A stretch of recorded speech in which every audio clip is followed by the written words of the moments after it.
আন্তর্জাতিক চতুর্থ আন্তর্জাতিক কোরআন প্রতিযোগিতা। 40টি দেশকে পিছনে ফেলে আন্তর্জাতিক কোরআন প্রতিযোগিতায় প্রথম ভারতীয় প্রতিনিধি মালদার হাফেজ জামিল ফারহাত।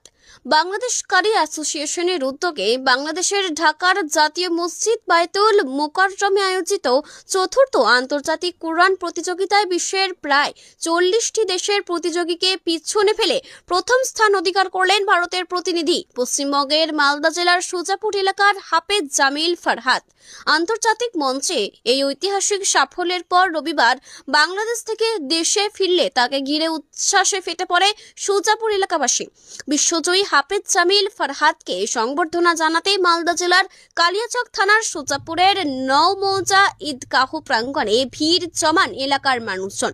বিশ্বজয়ের আগমন শুভেচ্ছা ও স্বাগতম ধ্বনিতে মুখরিত হয়ে ওঠে গোটা এলাকা। আন্তর্জাতিক সাফল্যে সুজাপুর তথা গোটা মালদা জেলার গর্ব হয়ে উঠেছেন হাফেজ জামিল ফারহাত। হাফেজ জামিল ফারহাতের পিতা মোহাম্মদ জাহাঙ্গীর আলম বাড়ি সুজাপুর এলাকাতেই। ছোটবেলা থেকেই কোরআন শিক্ষায় মনোনিবেশ করেন জামিল ফারহাত। প্রথমে কারি গোলাম হোসেনের কাছে কোরআনের প্রাথমিক শিক্ষা গ্রহণ করেন, পরে জামিয়া আফজালিয়া দারুল উলুম মাদ্রাসায় পড়াশোনা করেন।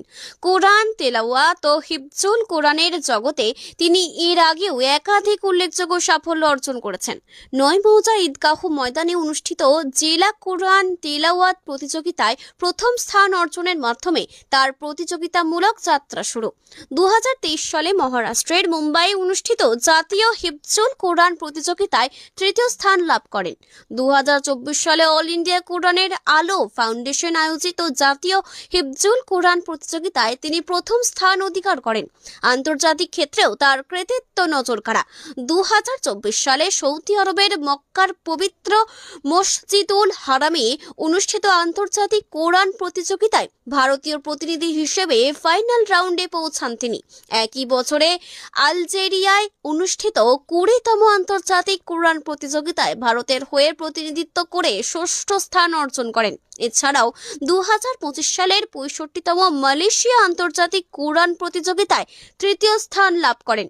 সর্বশেষে গত 19 ডিসেম্বর শুক্রবার বাংলাদেশে অনুষ্ঠিত চতুর্থ আন্তর্জাতিক কোরআন প্রতিযোগিতায় প্রথম স্থান অর্জন করে আন্তর্জাতিক অঙ্গনে ভারতের তথা পশ্চিমবঙ্গের মর্যাদা আরও উজ্জ্বল করলেন হাফেজ জামিল ফারহাত।